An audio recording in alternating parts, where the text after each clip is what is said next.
Луѓето неодамна се собраа во Саусалито, Калифорнија за да видат необичен лет. Helix, направен од компанијата Pivotal од Силиконската долина, е меѓу првите електрични авиони што летаат на начин што некои го нарекуваат нова ера на воздушна мобилност. Авионите кои можат да полетуваат вертикално и на кои не им е потребна писта, а потоа да летаат како авион, се очекувани со децении. Напредокот во технологијата на моторот и лесните материјали помогна да се дојде до ова, вели извршниот директор на Pivotal Кен Карклин. Најголемото влијание всушност е складирањето на енергијата и батериите. Складирањето енергија и батерии стануваат се подобри на секои 2 години поради масовното прифаќање на електричните возила, што денес ги гледаме низ улиците. Helix најмногу ќе им се допадне на оние кои сакаат да летаат и кои можат да се дозволат личен авион од $200,000, кој моментално е ограничен поради батериите, кои овозможуваат 20 минутно летање. Повеќето луѓе веројатно би го имале своето прво искуство со електричен авион во воздушно такси.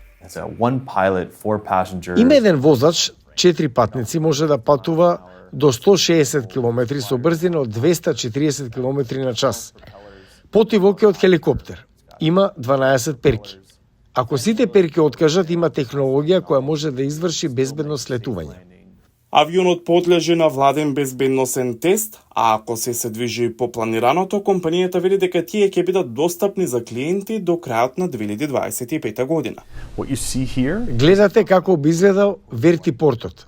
Арчер има планови да нуди воздушни такси услуги во неколку градови во САД, вклучително и во Сан Франциско, каде што воздушното такси би летело меѓу постоечките аеродроми и новиот Ветрипорт. Компанијата проектира дека патниците би платиле билет кој би можел да се спореди како заеднички превоз до иста локација. Од центарот на градот до аеродромот превозот кој го споделувате со друг што чини $150 може да биде $150 и за нашето возило. Но тоа не е се. Добивате 2 часа возење претворено во 20-минутно патување.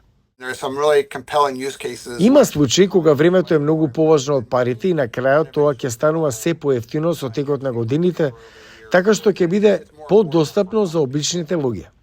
Потикнати од потрагата по летови со нулта емисија и пониски трошоци за работа, стотици производители ширум светот се борат да лансираат своја верзија на електричен авион. Заедно со ширењето на беспилотните летала, воздушниот простор може да се преполни. Кога ќе го направите тој скок од десетици или илјадници, ќе треба да има различни видови на управување во воздушниот сообраќај. Потребно е безбедно планирање, што би започнало со работа на електрични авиони во иднина. Многумина од овие луѓе сакаат да бидат патници.